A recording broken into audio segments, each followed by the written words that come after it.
Mr. Darko Beats.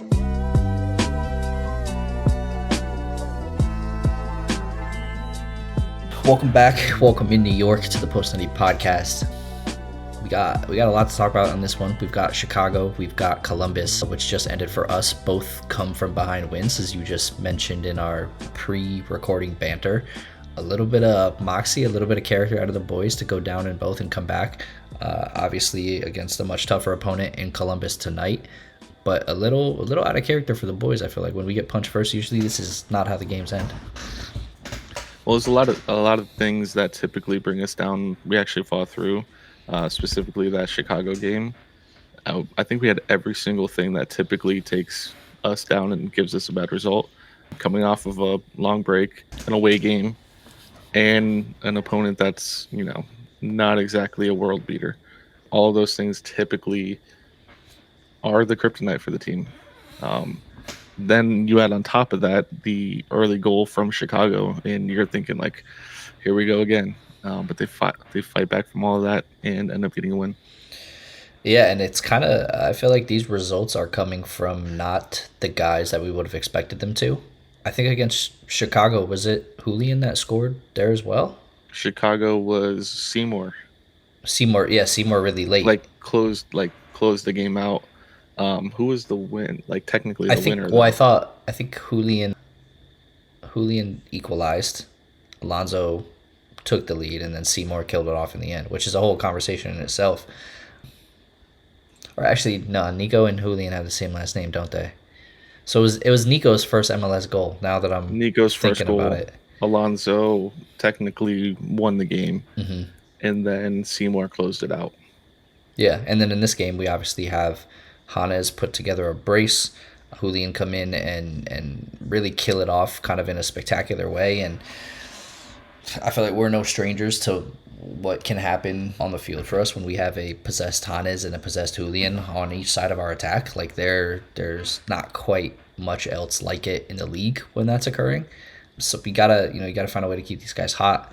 I know against Chicago, a big story too was Raul came in and he played his first minutes. I'm kind of leaning on the side of caution that maybe Pascal knew that Columbus was a more important game than Chicago, so he wanted to, I don't know if you're even considering it saving Hack, because Hack had to play in the midfield anyways. But between like the two games that we just watched, I feel like the performance at center back that we saw from one guy versus another really lends itself to that you cannot be taking Hack out of the back line if you're looking to win games. Yeah. Well, it's funny to say that too in a game where, we can see 2 goals in this game as opposed to 1 with Raul at center back. But it's just, I don't know if it's like the security you feel when you have Hack at center back as opposed to midfield. But I just felt a lot more at ease in this game, even though it was a lot more hectic. Obviously, much better team. But yeah, Raul, I don't know. I don't know where he actually fits in. I think, he seemed to be using his left foot a lot, so I'm going to assume he's left-footed. He was able to do kind of some of the things that I think Burke did back when he was with us, but just maybe a little higher quality. And he could potentially develop a good relationship with Thiago. It's going to take time. It's not going to happen in one game. But I don't know. I didn't think it was too high or too low for him. Yeah, it felt like, I don't know, there was definitely a bit of rust there, and I know he's been kind of in like visa limbo for how long now? Like prior to the Leagues Cup, we knew that he was coming. Yeah. So he's been off the field for a while. So you're right, and I think the chemistry between Thiago and Raul obviously will be pretty big, not only being from the same country, but just all the training videos and like the welcome videos of Raul finally making it to the campus. Like they seem to instantly click, and Pascal and Raul kind of picked back up exactly where they left off. So yeah, I think maybe if he can get a bit comfortable, it's going to be interesting to find out where he can really fit into that lineup, like you were saying. Yeah, I feel like he might end up, when you look at our real, true, strongest 11, I do think he probably is a backup to Hack. Just because Hack, he's our best player, if not top 2, at center back when he's playing in center back. So, it's tough to just kind of not get a guy off the street, but, get a guy into the building brand new and kind of hand him the keys to that position right before, the biggest run of games that we're going to have all season. plus hopefully the playoffs as well. I don't see Pascal making that big of a decision this late into the season. Um, but I mean, it's possible. Hack has been performing kind of wherever he is put. His passing range was on full display against Columbus tonight. I think Ojeda kind of sold a really, really great pass, like what would have gone down as a really great assist had A he found a way second to kind of assist in the game too. right. Starting to have And so conversations at that point. I don't know. He's looking dangerous. There's no way you can take him out of the lineup. I just think he's better suited at that center back role. I mean, we'll say it until we're blue in the face. What do you think of him in, kind of making his not debut, but his foray back into the midfield against Chicago? I know we talked a little bit about Blue City, how we felt like he got so comfortable and that he is so well suited in the back line that you're losing too much taking him out of there, even if it's to fit him in somewhere else. Like, I feel like things kind of in the same way we mentioned about Raul, like things weren't too high, but they also weren't too low. And what you're kind of risking by doing that is you're not having the highs of what he brings when he is in that back line. Yeah. Well, and even some of the leadership that you see in this game specifically, like he multiple times was chirping at O'Toole because I think O'Toole was not consistently getting into his correct position. It was kind of like free floating a little bit. Well, that was But the cause of the first goal that we gave up against right, Chicago. right. And so yeah, there's O'Toole's positioning, which I think Hack is trying to be a leader, and it's a little bit weird when you're a similar age to somebody and you're trying to like tell them what to do and that they're not in the correct position. But that is the type of like, you know, leadership rises to the top. You could see that in Hack.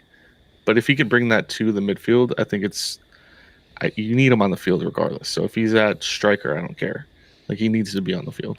At this point in the season, where do you think we're at, like with the midfield? I feel, looking at a best 11, if we have Hack in the back, I feel like I need to argue for Aiden O'Neill. Like he has kind of positioned himself as a staple of the midfield at the moment, like a statue in there. I don't know. I wouldn't feel as comfortable, I think, if we had somebody else coming in. Obviously, tonight against Columbus, we saw both him and Perea together, and I think otherwise we've seen them kind of being substitutes of each other as opposed to actually being in the field together. But I feel like, yeah, O'Neill in there in the midfield, obviously with Maxi, and then the wingers and Alonso up top has kind of been working for us. Like Pascal's kind of found what's worked with the personnel that we have. Yeah, I thought today was, with the Columbus game, was our best midfield setup skill wise, like actually performing well. The problem is when you have a Perea and a Maxi in the same midfield that both like to venture up and kind of get involved in the attack, you're going to have these moments where we're, outnumbered on a counterattack going back. That puts a lot of pressure on Thiago, Hack, O'Toole, Tavon Gray. All of those guys are under pressure because they're going to be outnumbered in an attack. But I think with our ability to come back in games, our ability to get goals out of nothing, it's kind of a gamble that I think I'd be comfortable supporting going forward. I think Pascal sees the same thing. Just because it is a gamble, but it's paid off 2 games in a row, 4 wins in 5 games. There's something to it. I think I'm going to trust it. I think Perea and Aiden are definitely the two. And Maxi, you're not really going to take him out unless he's completely dead tired. Yeah, no, I think I agree. And both of them, yeah, they both kind of embody like that box to box role. I guess Perea more so. But for whatever reason, it seems like they both kind of have like crazy tanks on them for no reason. Like out of nowhere, they can go like a full 90 if they need to, which is not something that we've seen out of Perea like pretty much ever. Exclusively outside of like the last month. But also, I want to talk a little bit about Tavon because I feel like he's starting to kind of turn a corner from where we were a few weeks ago, back towards the good side, I guess you would say. He obviously had some pretty good one-on-one defending tonight, and he was a massive part, or he was the original creator of the goal right at the end for Julian to go and win it for us. He obviously won that ball, and then I honestly thought he was just clearing it when he played that pass up the line, and then I saw it kind of tiptoe, or not tiptoe, but ride the line up to whoever it was. I think maybe Nico, or at that point Nico would have been out of the game, but whoever. Was it Ojeda? I think it was Ojeda. And yeah, Tavon kind of has turned around. He's on a full 180 from when even we just went on Blue City a week or two ago. Not to overanalyze it either, but I feel like you got to give credit to Pascal on this one, specifically this game, the Columbus game, because I think what's happened is you're kind of taking Tavon and making him lean into what makes him great, which is his defensive work. He's one of the top defending right backs in the league. He has been for a few years now. You don't really necessarily need him to. You would like him to develop his attacking abilities, but at the end of the day, if he's a really, really good defender, you can use him as that and let O'Toole kind of be the guy that's venturing forward and, supplying with and help to the wingers. You don't necessarily need Tavon to do that. And I think in this game specifically, you saw him kind of staying back, which also lends itself to kind of playing against Columbus's system, where they like to use those wingers as well. And he was in a really good battle with that left back. I forgot his name, but yeah, I think if you continue to lean into what makes him good, he's only going to continue to grow in confidence and have more games like this. Yeah, and I feel like it takes a bit of the pressure off of Tiago, or maybe not the pressure, but like the work. It takes away him kind of like gassing himself out repeatedly at his advanced age.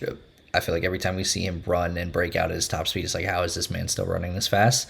And those legs start to wane. I feel like as you get deeper into the 90 minutes. So yeah, letting him pull back and be more of himself has definitely been a good thing. I hope at some point, maybe in the future, maybe around playoff time. I know we don't have any games to go, but like if he can start adding to the attack, then we could, I think, be a pretty dangerous team in the attack. Like at the moment, we're not really having trouble scoring, which is Knock on wood. yeah, which is weird, I guess, for how this season has gone. Because for the longest time, and even the longest beyond the season, the longest time, like the last season or two, that has been our main issue, and we've sort of figured that out. But it comes and goes, and I think that's the real issue at the moment.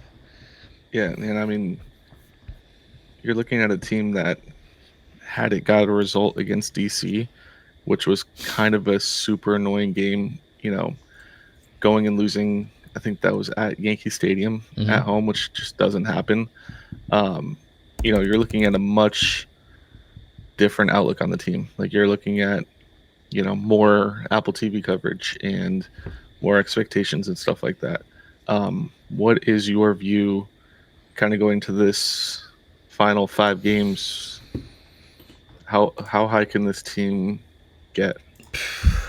Well, it's looking the two games that we just played, I guess, were, I don't want to call Columbus easy, but I guess Chicago was the easiest of the four that we have upcoming, including that Columbus game.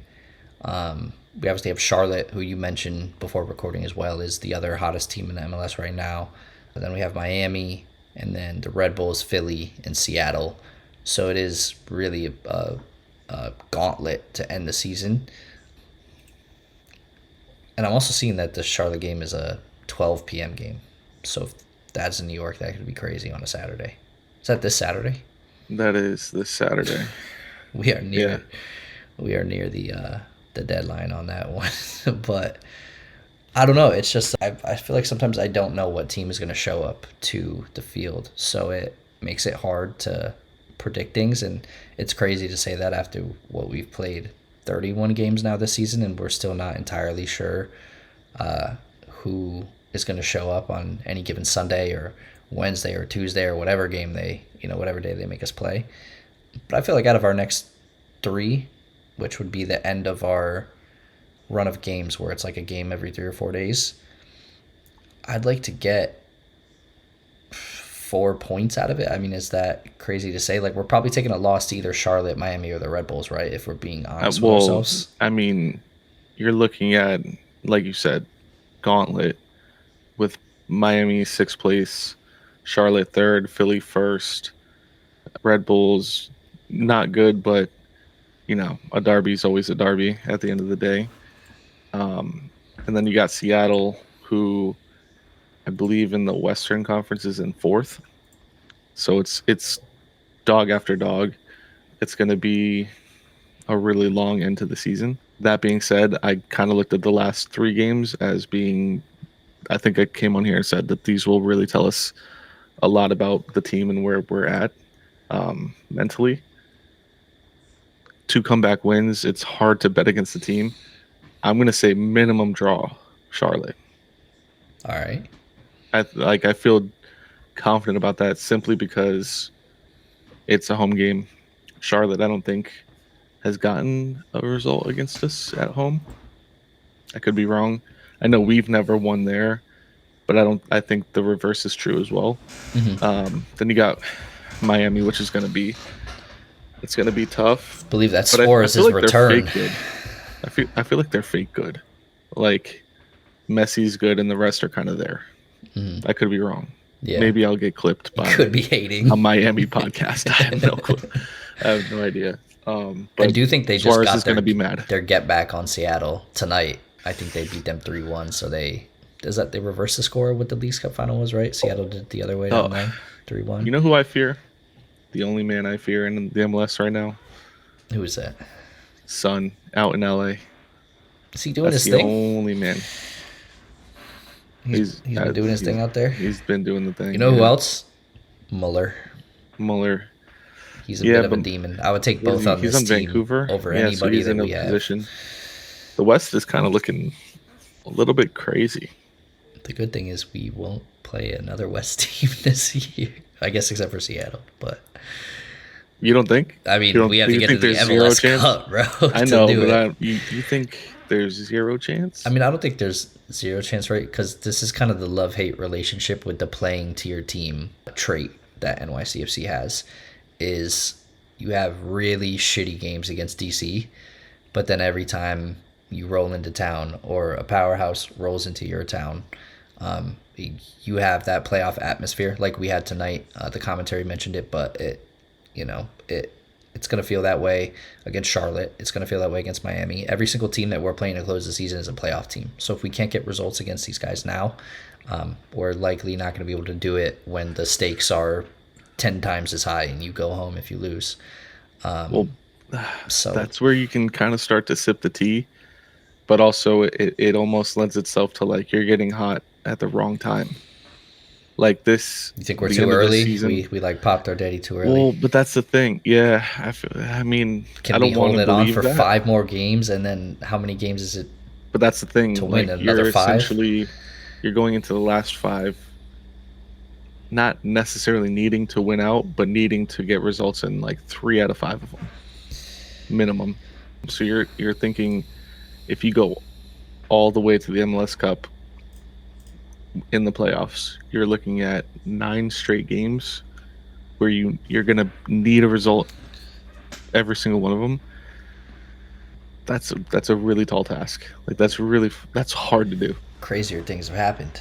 Not to be the I know, not to be the I know, 2021 guy, but I think one of the stats that is repeatedly mentioned in the history of our club is I think that 2021 season we win 10 games or we went unbeaten. We went unbeaten. Did I say undefeated? I don't know. Unbeaten. I don't know what you said. But it's burned in my brain because we've all peddled it for so long that we went 10 games unbeaten to end the 2021 season. So, yeah. I guess a little bit of historical analysis that maybe 7 games prior to the playoffs is not too early to start turning it on and to be able to continue that form, deep into, whenever the playoff games are now, November, December. The playoff format's different every year. Do you think then that, that DC game, even though it was super frustrating to deal with, was kind of pivotal for the season potentially to kind of feel that disappointment in the middle of what would otherwise be a really good run of form?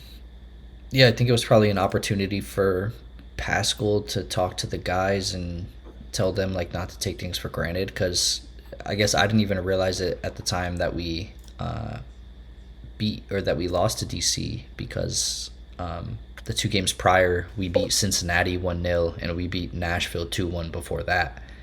So this is all, that is really a drop in the bucket when you consider that being our only loss in our last 5 games. I think we're 4-0-1 in our last 5. And if you told me that the 4 opponents that we beat out of those 5 were Columbus, Nashville, and Cincinnati, and the one that we lost to was DC, I probably wouldn't have believed you prior to the Leagues Cup. And is this more of like a player, like the players kind of turning around and hitting form, or do you think it's Pascal's system kind of finally showing how good it could be? It's a good question. I feel like it's more players. I feel like it's more players. And I think part of that for sure is definitely Nico's involvement. That was somebody that we didn't have prior to the Leagues Cup. And that has obviously had a noticeable impact on our team and our ability to create.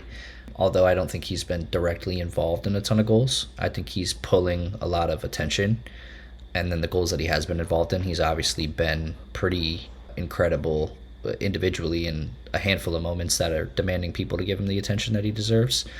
So that's kind of, I think, freed up other people on the team to maybe make more of the form or make more of the skills that they have that they wouldn't have otherwise been able to. So I feel like it's the players. I feel like Pascal has had like a pretty solid system in mind for a while, and maybe he's gotten people to buy in slightly more over time, but he doesn't seem like a guy that makes very big changes that drastically will start affecting results.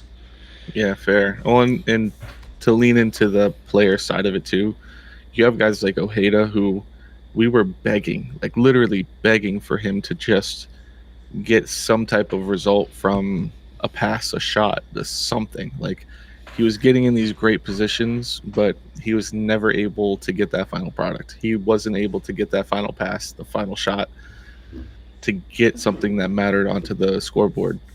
And we've seen it, I think, multiple times with goals and assists starting from the Leagues Cup, where he's able to kind of get that final product and start contributing. Damn. I just choked hella hard. No, you're right though. It is, when you think of the players and them starting to pick it up, it's like, I think the biggest change that we've seen in these last 5 or 6 games is that our subs are having impacts. You don't think about how much that matters until you have it versus when you don't. And it feels like we haven't had it for a long time. So even somebody who can, at the bare minimum, like attract defenders, which is Seymour. Obviously he gets the goal, and there's always the joke of like the goal makes your day. Yeah, makes your foot mod rating. Which is really true, because I don't think he was the Salah exceptionally special. Dangerous. But you get the goal, you got to be in the position.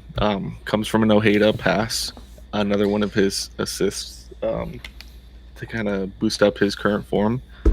But then you kind of get him later in the Columbus game, and now people are aware that he is a threat, and so he's actually pulling defenders.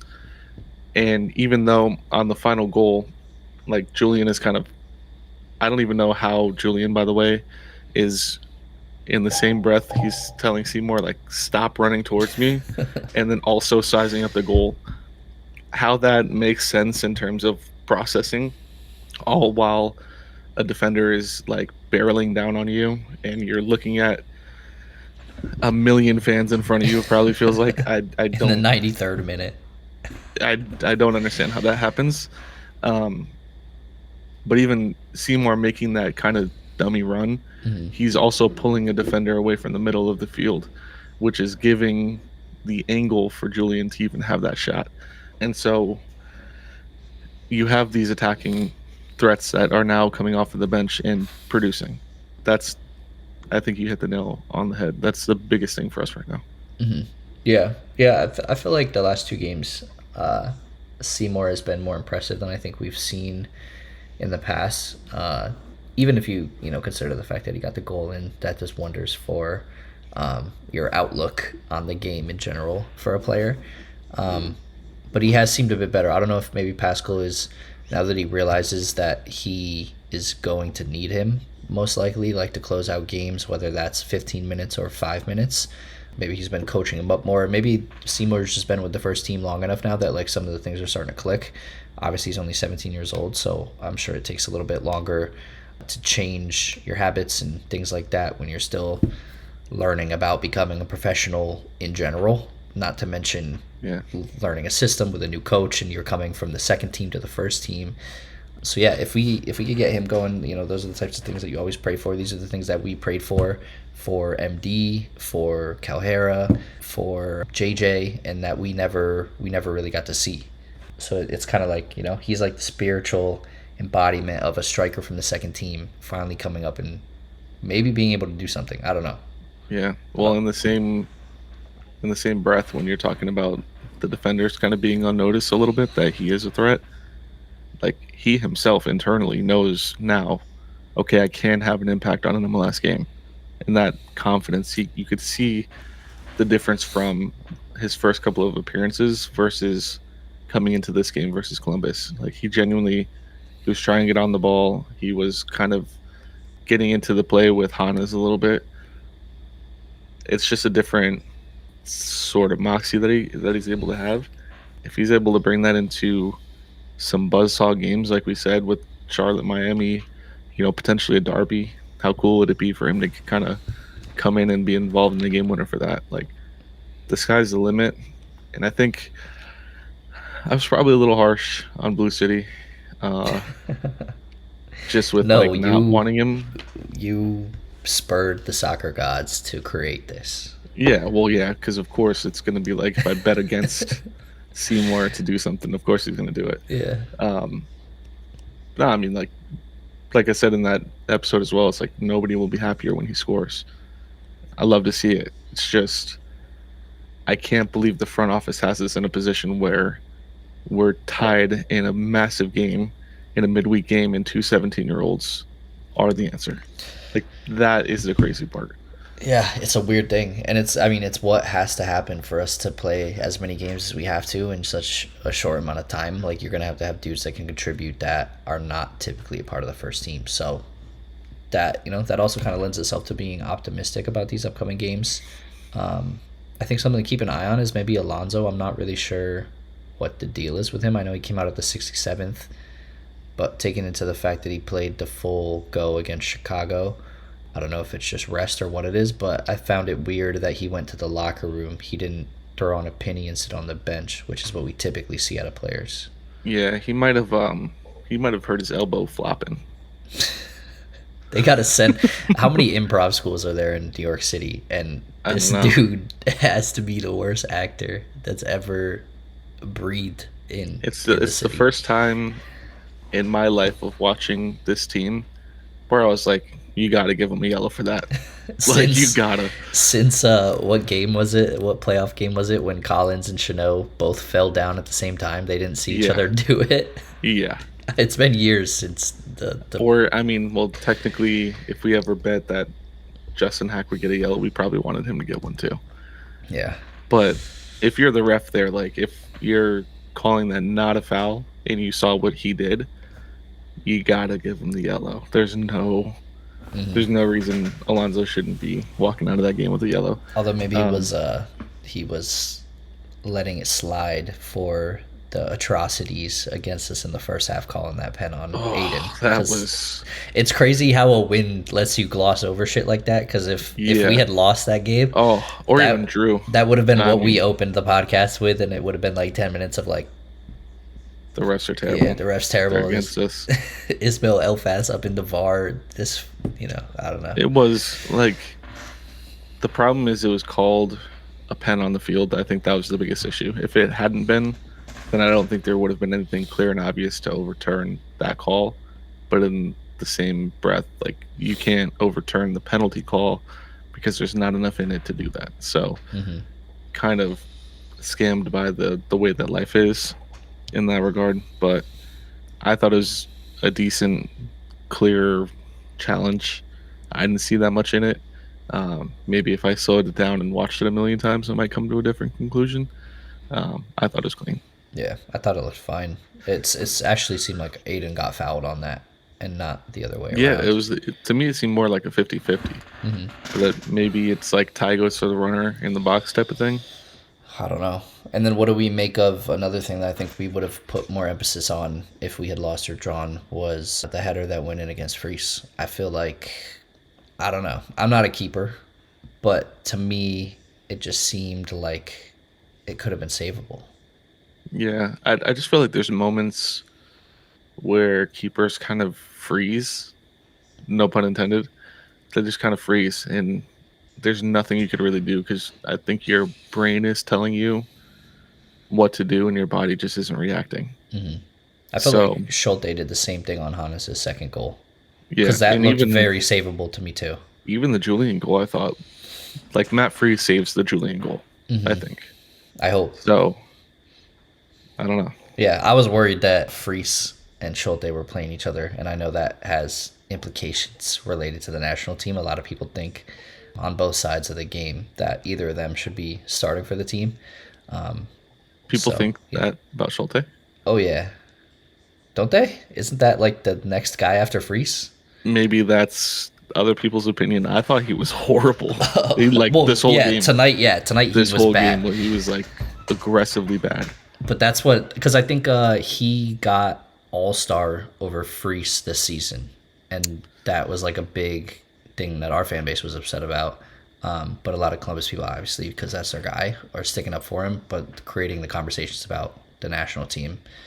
In my opinion, I would prefer my keepers on the national team than a little MLS All Star game. So we'll take the Yeah, W on that one. 100%. But And I'm gonna trust the national team scouts over the MLS voters. yeah, I don't even know who are the voters. Do we even know? We the people. Oh, okay. Yeah, that means Yeah, nothing. Just whoever's more chronically online will have all yeah, their players in the game. yeah. Literally. Did Yeah. you see the updated pictures of the stadium? By the way, Yeah, they have all like the they're steel like trusses and stuff up.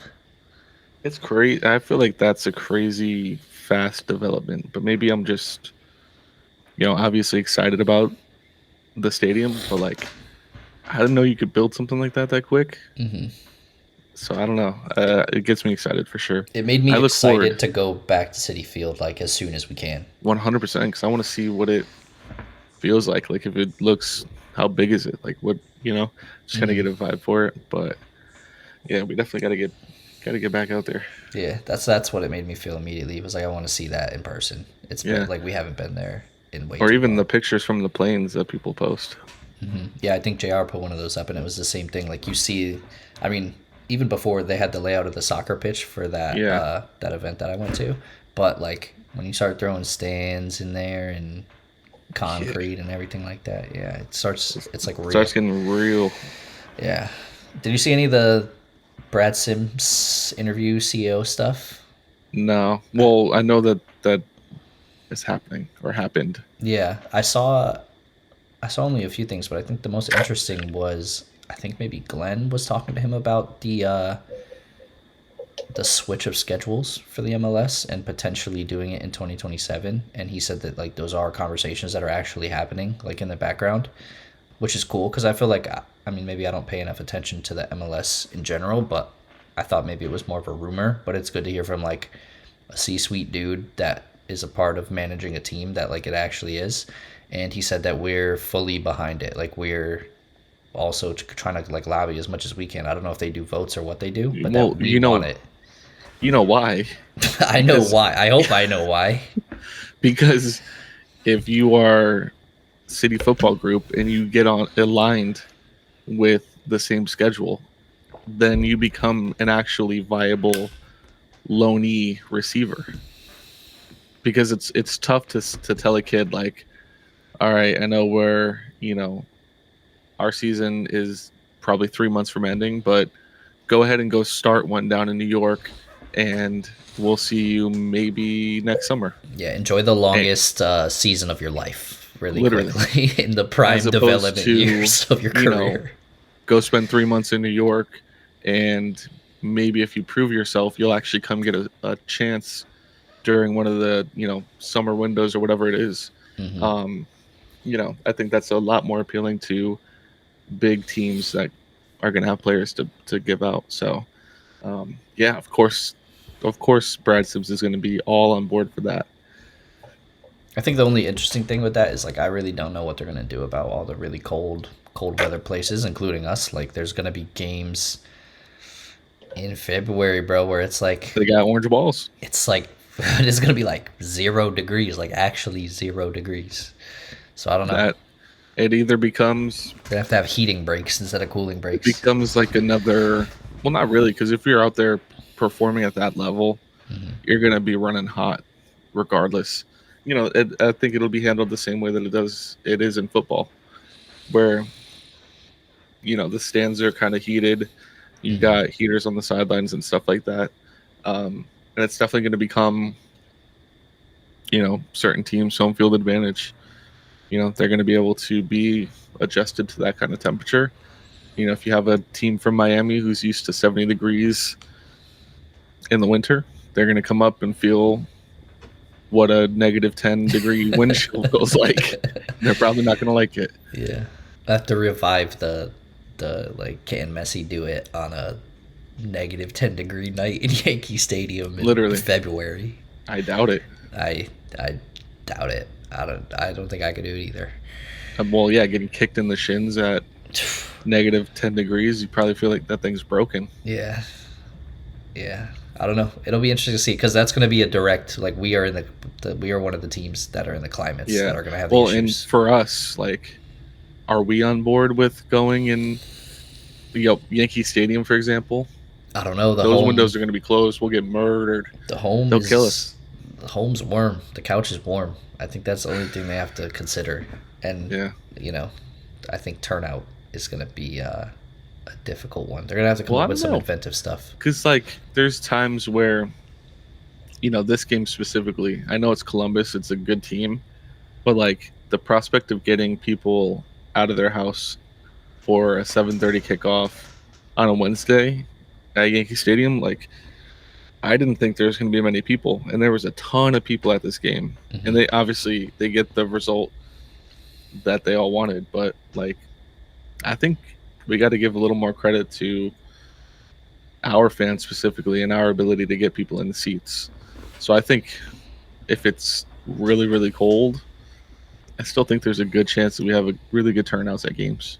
I think once that stadium's done too, there's going to be a new stadium effect that is going to persist for, I don't know, maybe 2 or 3 seasons where you're going to have that thing nearly full for every game, I think, because people are just going to be like, I want to see the new stadium in New York City, even beyond soccer fans, I think, and in a way that's going to attract probably a lot more people to the club. It's a spectacle too. Yeah, that's the other thing I saw for Sims. I think it was the City Boys that asked him about if they plan to have big signings for the new stadium, which has been something a lot of us have been speculating, sipping the tea or huffing the copium, whatever you want to call it, for a long time when our team has been bad. That okay, well at least 2027 will be good, and he said yes, actually, he said that is something that's probably in the plans. He said they tried to do some big signings this summer. I don't know if we want to take his word for it. Does that mean Neymar? I don't know what that means. They were trying for Neymar for real. I don't know what that means. He's saying that we tried and it didn't work. So I don't know. Imagine being Nico and hearing that though. Yeah, I mean, you're not Neymar, buddy, but I know, but in his brain, he's the best thing that he's ever been around. So yeah, I don't know. And that could just be a guy in charge saying, "Hey, we tried and it didn't work. We're not going to give you any more details, but give us credit for trying." But that is the first time I think that we've heard anything from a club official that what we've all been kind of hoping for may actually be something on the docket. KDB stadium season, you heard it here first. I don't know. Now that he went to Italy, to me the dream feels farther than it's ever felt. He left CFG system. Yeah, but I feel like it's always in his heart. I don't know. That's copium. I hope so. We hope so. The fans of New York hope so. I was gonna say this is a deep cut reference, but Hannes and Justin Hack, 2 words, must see TV. Where do I wait? Where do I even know? Oh, Charles Charles Barkley. Barkley. Yeah, I just got it at the same time. Yeah. Uh, but yeah, I think that's my closing remark on this one. 4 out of 5 games with W's, going into this last kind of gauntlet of games with heads high. It's a great time to be a Blue. I don't want to say we're back, but I don't think we ever left. This team is, I think, the real deal. And so we'll see. These next 5 games are telling, but I think there's a little bit of room for error with games in hand and stuff like that. So we'll see. We'll see where this team lands. I feel like 5th is a great place to be. Yeah, and I think the most important thing that you flagged, I don't know if we said it on air or not, but a majority of the teams that we're playing are teams that are above or around us in position. So I know we talked about it a little bit on the last episode, but really our destiny is like in our own hands right now, especially with those games in hand. Like I haven't seen any projections yet of like what the possible finishes could be, but I have to imagine like if we were to win out, like what would that get us? Would that get us like third place? Like I don't know how high it would get us, but I'm sure somebody on Twitter has the numbers. I just haven't seen them yet. I have seen though that we're 99% to make the playoffs. I hate that. Opta. I really despise that number. Opta said that. I hate that number. That's a horrible number. It's such a bad number for me to hear. But yeah, I mean, winning out would put you at beating Charlotte, who's in 3rd, I believe. Philly, who's in 1st, and Miami in 6th. So, that's maybe with some help. With some help around the league, you're looking at 2nd, 3rd. I feel like minimum at that point, maybe 4th. And I feel like we're due that. We've had too many playoff seasons where I think we're forcing ourselves to take the harder road, the road less traveled. There is something to be said about going to other teams' houses and beating them in the playoffs, but obviously with our team, I think more than any team in the league, like home field advantage is so incredibly important for one reason or another, and we got to find a way to host some home playoff games, like more than just the first round, which is pretty much all we've been able to put together for a long time. But also, outside of a championship season, we've been a pretty much a 1, maybe 2 and done team. But yeah, I mean, look, we have games in hand. We have 8 points on Chicago, who's in 9th. So they would need to get 8 more points than us in the next 5 games. I think that's where that 99% number comes from, because it's not. I mean, it's definitely possible, but it's unlikely. I hate to even say that on the air. You saying job's done? Job's finished? Job's not done. Is that what you're saying? Job's not done. No. That derby is looking less and less like it's going to be a playoff contending, deciding type of game. Not for us. Not for us. I'll just say that. But no, I mean, I feel very comfortable with the position we're in, but I think the team might do with a little bit of pressure on them, and Charlotte might be that pressure. So looking forward to Saturday. And the noon game is absolutely peak. That's ideal. Crazy. Especially you just get the rest of your day. Just do whatever you want. To sulk or celebrate. Yep. All right. That's the call. That's a current call right there. That's when you've gone too long. Well, that's I want to say it's episode 166. Appreciate you guys for watching, listening. We didn't sell out this episode, but you know what the words are. Like, subscribe, watch, and listen wherever you can.